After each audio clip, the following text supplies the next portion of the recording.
Hey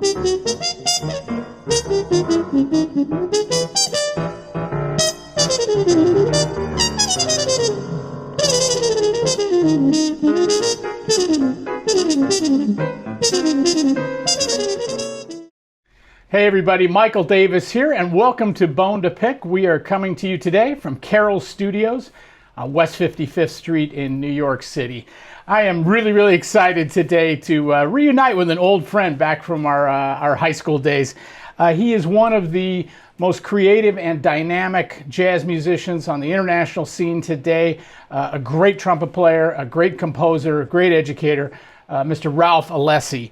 Ralph, to say the least, comes from a very musical family. His father is the great Joe Alessi, who was a member of the Metropolitan Opera Orchestra. His mother, Maria, was also a member of the Metropolitan Orchestra, or the Metropolitan Opera, I should say. And of course, his brother, Joe, one of the great trombone players of all time, principal trombonist of the New York Philharmonic. Ralph attended the Cal Institute of the Arts, where he received his degree in bass, studying with Charlie Haden, and also trumpet. Quickly became a stalwart on the downtown New York music scene, recording and collaborating with a variety of artists, including Steve Coleman, Ravi Coltrane, Jason Moran, Don Byron, Uri Kane, Mark Copeland, and a longtime association with the great Fred Hirsch. He has 10 albums to his credit as a solo artist, the last 3 being on the prestigious ECM label. He is an esteemed educator, having held positions at a variety of institutions, including the Eastman School of Music, University of Nevada. Currently, he is on the faculty of the Siena Conservatory in Italy, and also the founder and director of the School for Improvisational Music here in New York. Why I have such a great fond feeling for this today, Ralph and I go back to our high school days where we were roommates at an all-state symphonic band, it's quite a few years ago, but we had a great time back then, and we haven't got to work together as much as I'd like over the years, but I've been a big fan of his for many years now, and we also share a passion as big fans of the Golden State Warriors, so we try to catch up on that whenever we see each other. But without further ado, Ralph, thanks so much for taking time out of your busy schedule to come spend some time with us today. Thanks, Mike. Thanks for having me. Yeah, my pleasure. Well, let's talk about that extraordinary musical family that you grew up in. Of course, you were privileged, like I was, to grow up in the Bay Area. What was that like, having a dad who was such a great trumpet player? You ended up, of course, being a great trumpet player yourself, and that whole dynamic with your brother and your mom. It must have been a pretty special way to grow up, especially becoming a musician. Yeah, it was. There was just no doubt early on that I was going to be a musician. And my dad, I think, strongly suggested that I would play the trumpet, and keep that tradition going, because it goes back. My grandfather was also a trumpet player, it was music. Trumpet lessons going on all day long, literally. With your dad, or with he was teaching, trumpet lessons from 3 o'clock until 7 o'clock every day. It seemed like it. Okay. In fact, one thing that comes to mind is that I developed perfect pitch, but I think I developed perfect pitch from hearing the trumpet lessons start on a B-flat concert every single lesson, and I could recall that pitch, and then from there I would kind of go up and down by half steps, and I could kind of figure out other pitches. So those Schlossberg whatever exercise, at page 5 or so, every lesson would start off with that. But yes, music. My dad, my mother, opera singer. Of course, my brother. I mean, we literally have moments where everybody was practicing at the same time, and the dog howling as well. So, it wasn't exactly a house of peace and quiet, but it was really nice growing up in that family. That's fantastic. And your dad taught you, or did you study with somebody else? A lot of times the parent thing, the child thing doesn't work so well, but it can. Well, it worked for a little while. Yeah, it did. At age 6, I took my first lesson with my dad, and that lasted about 10 years. Oh, wow. Actually. Okay. And then I started, and then he couldn't deal with me anymore because I was being a jerk, and he said, okay, I can't teach you anymore. Now you're going to study with this guy. My dad would make decisions. He'd just say, this is what you're going to do next. So then I started studying with Laurie McGaw, who was in the San Francisco Symphony, and yeah, 10 years I That's took a pretty lessons good from run. from my father. Yeah, awesome. Let's talk a little bit about your time at Cal Institute of the Arts, fine institution down in Cal Arts. Cal Arts, Yeah, okay. yeah. Okay. I don't want anybody saying like, that's not how you said it. Yes. Yes. But talk about your time, and obviously I think we're all curious what that was like to be around Charlie Haden so much. Well, it was amazing. Yes, that experience was a game changer for me, a lifesaver. That's not a big exaggeration to say that, because I was a little lost. I had gone to a few different institutions, and I thought I was going to be a classical player. And I was at University of Michigan for a year, and I studied with Armando Guitarra. Oh, wow, okay. And that was wonderful. And then I went, for various reasons, I kept moving. And then the next year I was at the University of Texas in Austin. And then I started seeing someone who was living in LA, and I said, okay. And of course, I ran everything through my dad. I said, Dad, I want to go to school in LA now. And he said, okay, I'm going to find you a school in LA. And he knew that Mario Guarneri was teaching at Cal Arts, and I didn't know anything about Cal Arts. And I said, okay, that's great. So I ended up going to school there. Quickly after that, I broke up with the girl, But I was at this school, and it was interesting. Yeah, I mean, it was a big change for me. I mean, it was an arts institute, arts school, and then playing in the jazz program. And I played in Charlie Haden's ensemble, and I'll never forget the first class playing with him, and we're playing an Ornette Coleman tune, and there are no chord changes, no form, and it was a very disconcerting, uncomfortable feeling doing this, playing in that way. I felt it was so disingenuous, and I just felt I was bullshitting around. And so I was there that year, and I had a good experience, but still not convinced. And the program was new also. The program was new. So after that year, I took a year off and moved back with my parents to the Bay Area, and I just saved my money and worked. There was a show in San Francisco, Beach Blanket Babylon. I did that, and practice a bunch. And my idea was to go back to LA and be a studio musician, actually.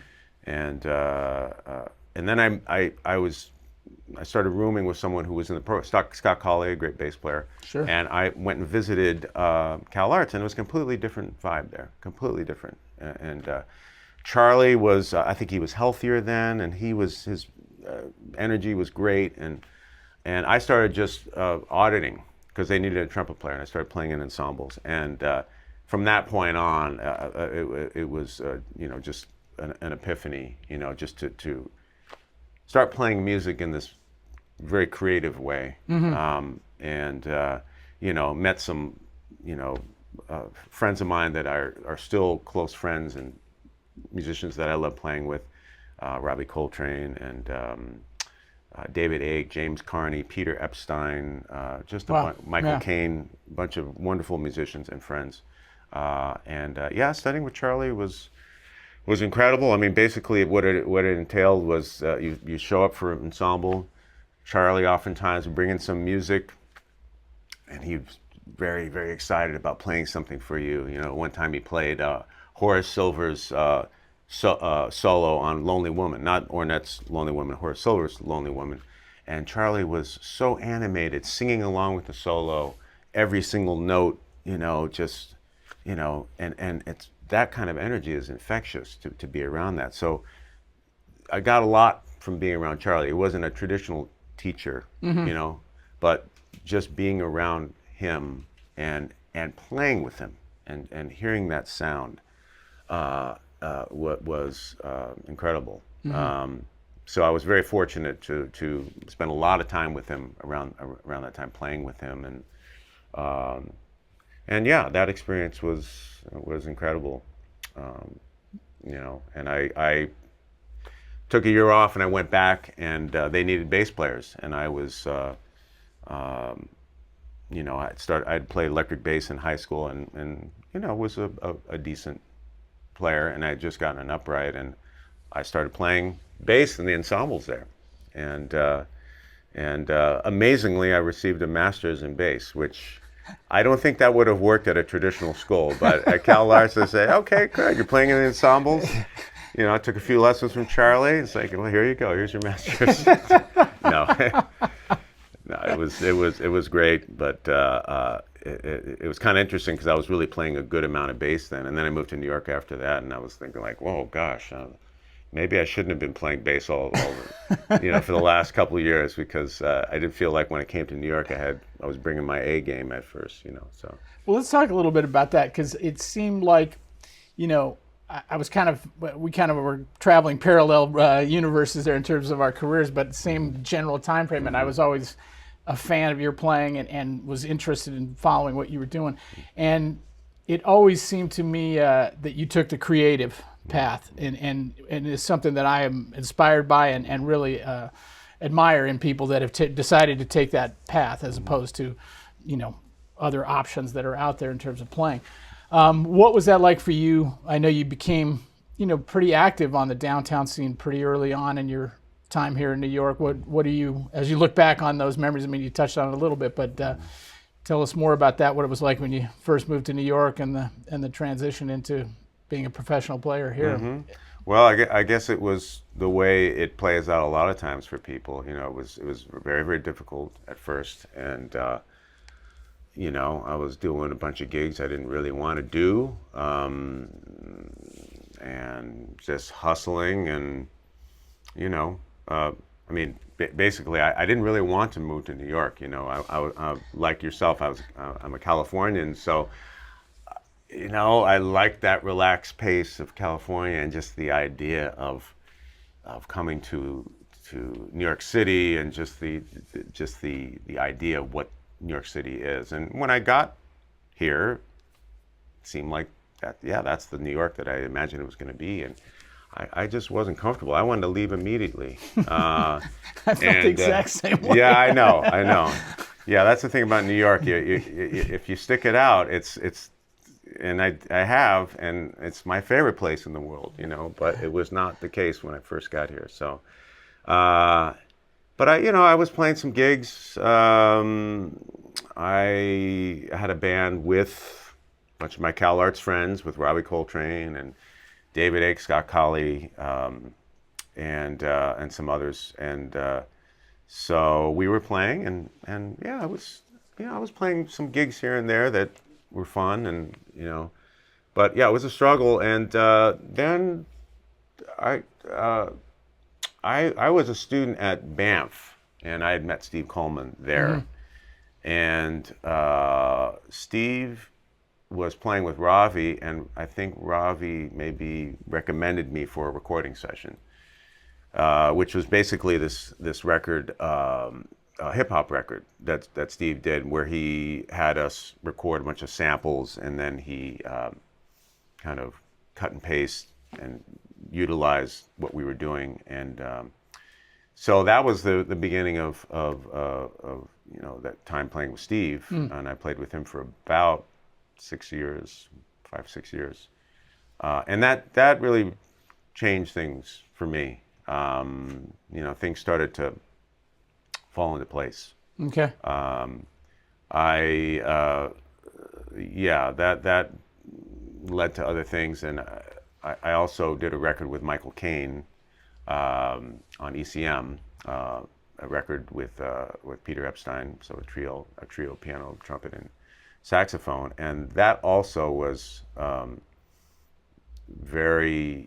that's an important record for me. First of all, I'm very proud of that record, but a lot of people heard that record, or several people heard that record. Fred Hirsch heard the record, and he called me, and some others as well.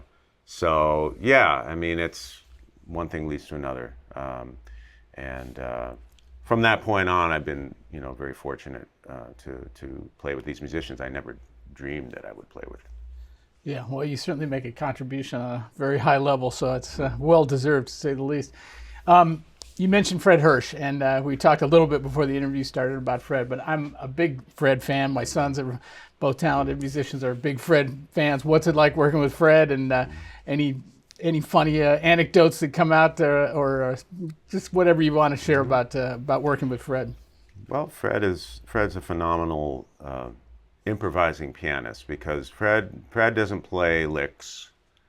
Fred really improvises in this cause and effect way. One thing leads to another, and his ideas flow, spontaneously. I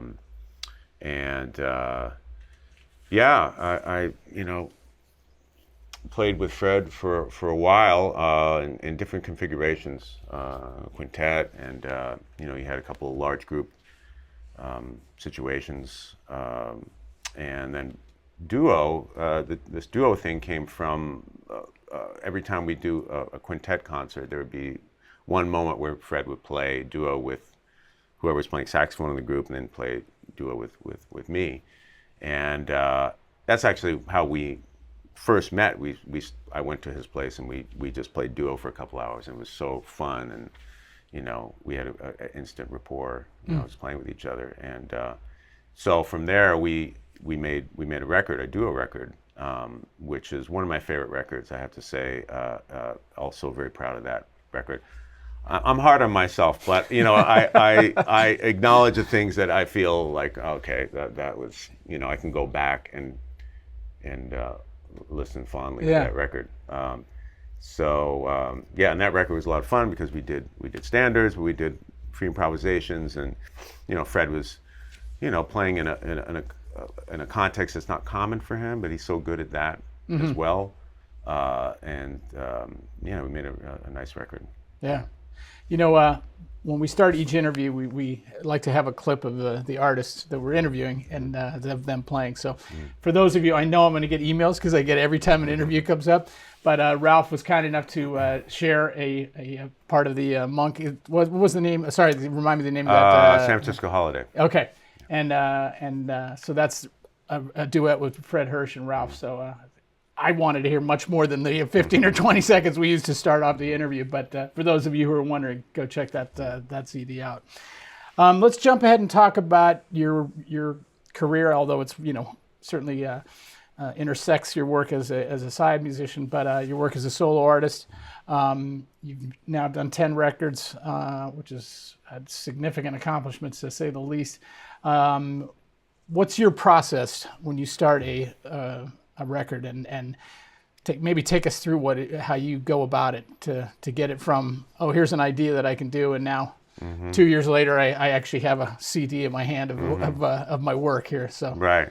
Well, I wish I did it more in the traditional way, which is basically like, okay, I'm going to do a record, and I'm going to write this music for this record. I don't think I've ever done it that way. I mean, I basically have music that I'm working on, and so as we get closer to the record, I'm kind of aware of maybe what the band has played on gigs, and I start to imagine, like, okay, I think that would be a nice tune to record, for this band. Or I'm working on some music, and I say, okay, well, I'm gonna finish this tune up, because I can really hear it, with this band, this particular band playing it for this record, So I would love to be one of those guys that says, okay, I took, like Michael Formanek is a great bass player composer, and he did this incredible big band record, and the way he wrote that music, he took 2 weeks, and maybe he went to an artist colony and wrote the music. I've never done anything like that, and I would love to do that. I need that. I just need that kind of focus, but I'm so scattered a lot of times. So anyway, I'm just basically deciding on pieces of music that I think I could imagine that would be nice to record, and we make the record.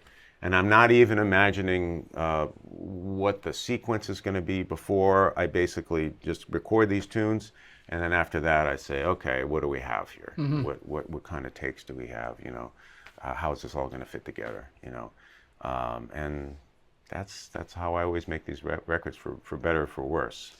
Well, it's certainly for better, and I think I had a feeling you were going to answer that way, because the music comes across as very organic and fluid, and you know, not contrived is the wrong word, but not, you know, not too much, you know. Yeah, but I'd like to do that. Yeah, I think it would be really fun to do that, and you know, I would just have to experience it, and because I kind of wonder, like, well, maybe I can make a better record by really having a little bit of forethought, you know. So. And now your last 3 records have been on ECM, which is obviously one of the great labels you could be on. What's the experience with the ECM like? I think they're celebrating their 50th anniversary this year. Is that right? Yeah. And there's actually an event that I'm very lucky to be a part of at Rose Theater. Rose Hall in Lincoln Center? Yeah, Lincoln Center. Yeah. So there's going to be a 50th anniversary. Oh, fantastic. Little celebration, 2 nights of a bunch of bands playing. So, wow. So my band, my quintet will be playing. When is that taking place? That, I believe, is November 1st and 2nd. Nice. Yeah, okay. Yeah. So, as I said before, you know, I've done a lot of things that I just wouldn't have dreamed of that would be possible. So, I'll never forget.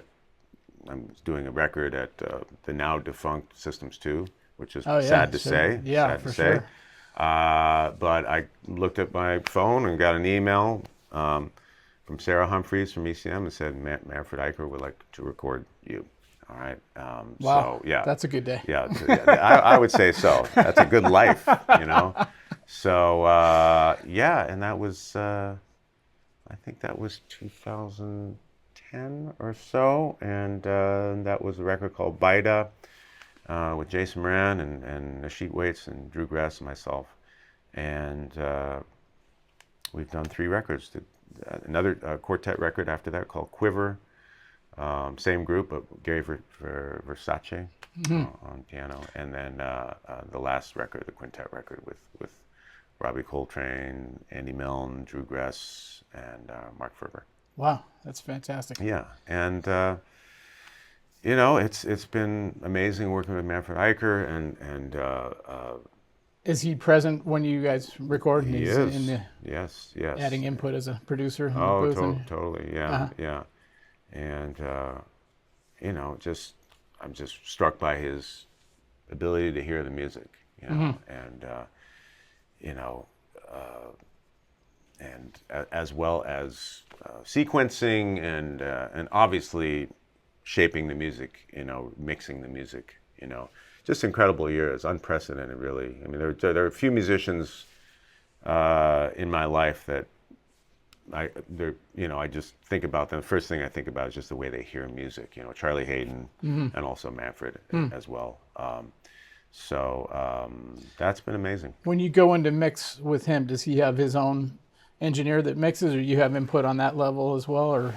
The whole process happens quickly. Actually, in 3 days, the record is basically done. Wow. Okay. You know, recorded and mixed. And once those records are mixed, I mean, the mastering is not really affecting it too much. I mean, it's ready to go. The engineer that's on the record, you know, is there mixing it, and Manfred likes to work fast. He hears things and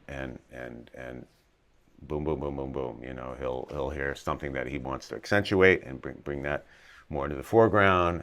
And it's a fast process because he knows what he wants, and his hearing is immaculate. Yeah. The body of work is unparalleled. So continued success with ECM. That's awesome. Yeah, and I just found out I'm going to do a 4th record, and just a couple days ago, and I was very happy to hear that it's going to be a trio record with a German pianist, Florian Weber, and Dan Weiss on drums, and myself. Wow! Trio. Congratulations. Thanks. When are you recording that? We're hoping for January, but we'll see. Nice. Yeah. Oh wow! We'll look forward to that. Let's switch gears again. Let's talk a little bit about you, your an esteemed educator, to say the least. You've had positions, like I said in the intro, from Eastman School of Music. You were recently at the University of Nevada, Reno.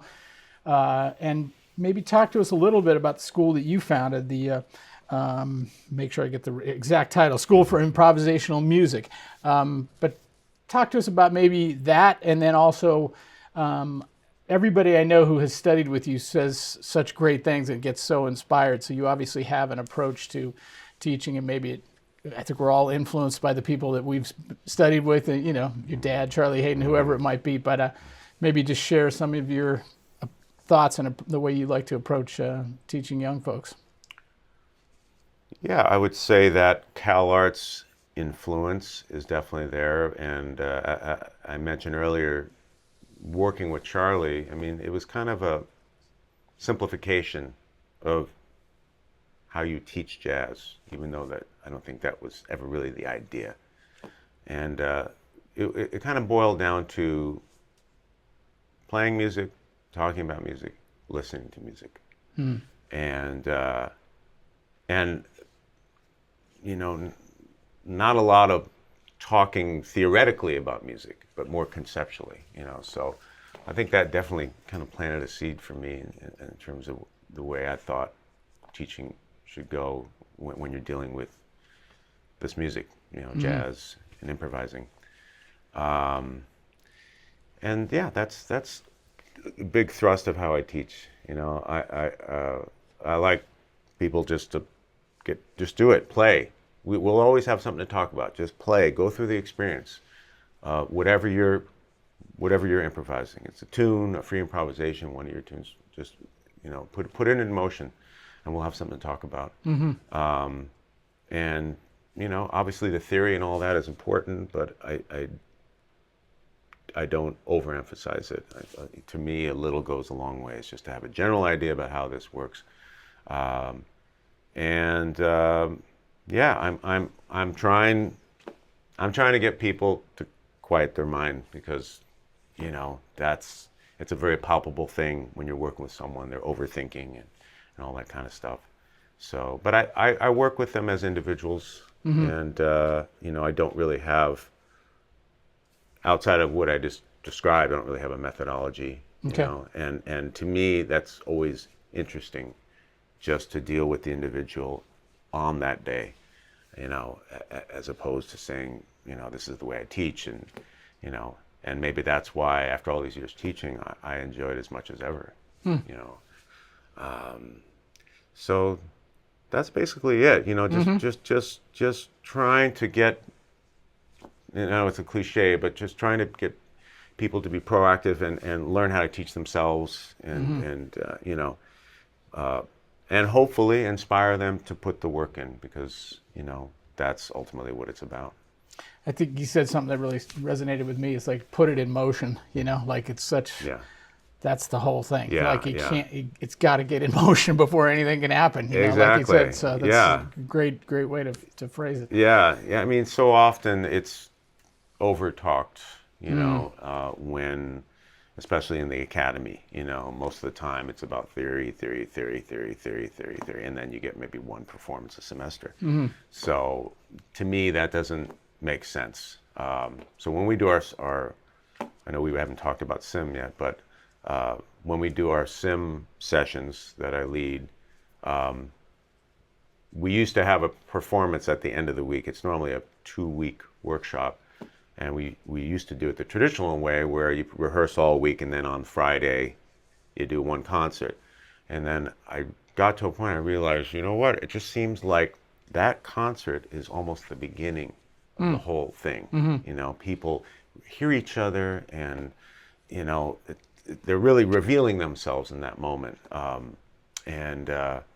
So now we have a performance at the end of the first day. They immediately perform. Okay. And you know, that's obviously challenging. You know, it throws them into the fire in some ways. But yeah, I believe in, you know, if you're gonna learn how to improvise, you have to just do it. That's the most important part of it. Can you tell us a little bit about sim, like in terms of if people want to get into that program, how does that work, and when does it take place, and all all the kind of specifics of that. Sure, sure. Yeah. Maybe give you a little background. I mean, I started sim with help, for sure. After I left this Eastman School of Music in '99, I was going to move back to New York. And I just thought, God, it would be so great to, well, at that point it was start a school. You know, we haven't done it after all these years, and I still haven't given up on the idea. But in the short term, the idea was to have a workshop. And so I collaborated with my good friend Peter Epstein and my wife at the time, Liz Alessi, and she did all the paperwork for the nonprofit, and we got a name and we got a website. Peter designed the website, and voila, you have this entity, this a name, School for Improvisational Music. And then we did our first event at the Knitting Factory in January 2001. You know, I'll never forget showing up, you know, and that was back in the days where there was actually snow in New York. And, don't get me started. It's depressing. Anyway, there was a snowy day, and we showed up, and there were a bunch of students there from all over the world waiting to get in, and it was just that's awesome. shocking, like, because I knew that was going to be the case, but just to see it, you know. So so since then we've done a bunch of these workshops, mostly in New York. We've done it on the road a few times in Oslo, Norway, and Poland, and other places. But yeah, we've kind of settled on doing these intensive workshops. We used to do 2 a year. The last several years, we've done one a year. It's been at the Brooklyn Conservatory, and the idea is that next year we're going to do more. Okay. I think we're going to go back to doing this winter workshop in January. So to answer your question, the next event is maybe the second week of January, and I believe it's going to be at the new school, but we're going to be putting all the information up on the website soon. Great. And basically people go online and you apply, and there's a screening process. We can't accept all students, but we try to open our doors to as many people as possible. And it's normally around 30 to 35 students. We're also going to do some shorter events throughout the year. So that's our idea. We'd like to expand on this next year. Wow, congrats. That's very cool stuff. And kudos as well. From something super inspiring to something more mundane, let's talk a little bit about equipment. I always get people asking and writing in like, oh, what you didn't ask about what horn he's playing, blah, blah. So I'm trying to get a little bit better about that. So can you tell us about what you're playing on these days, both mouthpiece and horn-wise? Well, I mean, there's a couple ways to answer that, because I've been all over the place for a while in a certain way. I've just been one of those people that I've just never been in love with a trumpet that I've had, which is probably more about me than anything, because I've definitely had some good instruments. But right now, I play a Bach 37, and talking about my dad's influence, I mean, my dad definitely indoctrinated me with the idea that the best trumpet by far is a Bach trumpet, you know. And I'm happy that I keep coming back to the Bachs. You know, I actually love the way they feel and sound, and they're versatile, and you know. So I have a few instruments, but that's mostly what I play. And then Bach 1.5C mouthpiece. You know, I used to have a Monette mouthpiece that I liked, and I left it on an airplane. It's a disaster. It says more about how sleep deprived I was around that time. But, okay. Yeah. Not excessive mouthpiece buzzing on the plane. There was none of that. Okay, good. I mean, really, the story is even more gruesome than that. I left actually a trumpet bag with 2 trumpets and all of my favorite mouthpieces. This is right when my daughter was born, and I was getting about 2 hours of sleep a night, and we took a cross-country trip, and I was so out of it.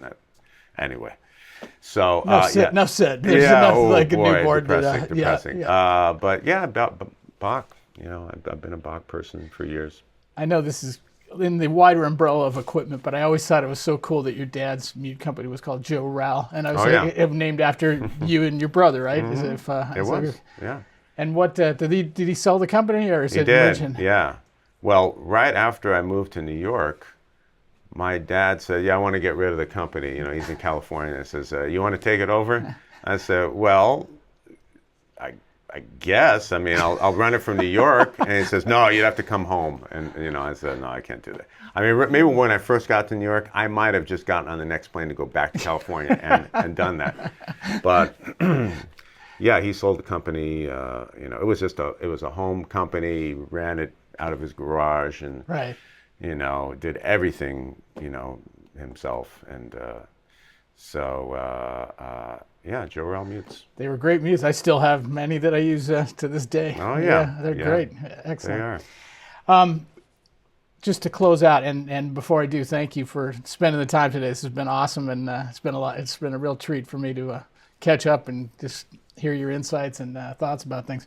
You know, you've kind of touched on it a lot as we've talked today, but you know, if you had somebody who was interested in looking at your career and saying, okay, I'm going to be a creative musician, and that's the direction I'm going to go, which I'm inspired by and in awe of people that choose that path. But what, especially given the climate now, which is much different than when we were coming up, what advice would you have for folks? You know, I think you already said probably the most important thing: set it in motion. That's got to happen. But if you could offer any words of advice and direction for young folks that want to be a creative musician, what would you say? I think if you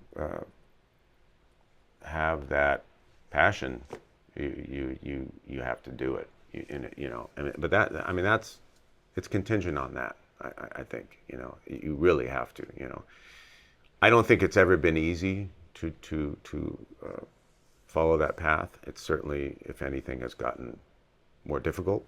I think that's safe to say. Yeah. But what does that mean? I think that you always have to be creative about living that life, you know. So, you know, you just have to be strategic, and you also have to have your priorities, you know. I mean, if you're trying to get rich doing this, or even the idea of, you know, I want to get a record deal, and I want to tour Europe a bunch, you know. I mean, both of those things are possible, but you have to imagine them in a different way. I mean, a record deal, I mean, you know, there aren't many labels left that will offer you a deal, but there are still ways to get your music out there. In some ways, more so now than ever, you know. I mean, just with the internet and all those platforms, you know. So, you know, if your priority is to make the music and document it and share it, my goodness, you can still do that. And then in terms of touring, well, yeah, I mean, is it lucrative? No, it's more difficult than ever. But, you know, again, if you're strategic and you know, you can travel and play your music, and again, it has to be for the love of doing it, without the expectation of receiving anything back in a certain way. So, but I recommend it. I think it's needed now.